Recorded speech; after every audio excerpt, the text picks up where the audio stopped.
મારું નામ પિંકેશ ઓઝા છે। હું અહીંનો જ વતની છું।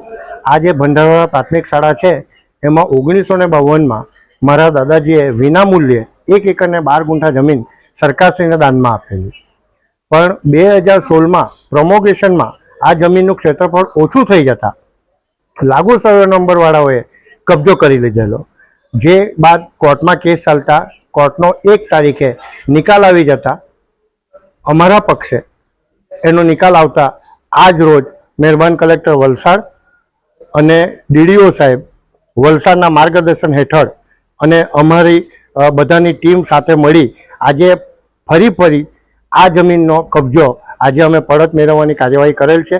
વલસાડના એસપી સાહેબે પૂરતો સઘન પોલીસ બંદોબસ્ત આપેલો છે। આજે જિલ્લા શિક્ષણ અધિકારી ઉપસ્થિત છે અને તાલુકા વિકાસ અધિકારી પણ આજે ઉપસ્થિત છે અને આજ રોજ આ ફરી પાછો શાળાને અમે જે જગ્યા કબજામાં ગયેલી એ ફરી પાછો આજે કબજો પુનઃસ્થાપિત કરીએ છીએ। તો સર એ કબજો કોણે અને કેવી રીતે લીધેલું? લાગુ સર્વે નંબરવાળાએ સદર કબજો 268 પૈકી 1 નો બતાવી અમારા 268-10 ઉપર બિનજરૂરી અતિક્રમણ કરી લીધેલ, જે બાબતે કોર્ટ કેસ થયો અને કોર્ટ કેસ બાદ અમારા પક્ષે ચુકાદો આવી જતા આજ રોજ મહેરબાન વલસાડ કલેક્ટર અને ટીડીઓ સાહેબની સૂચનાથી આજે કાર્યવાહી ચાલી રહેલી છે અને ફરી પાછો અમે કબજો આજે મેળવેલ છે।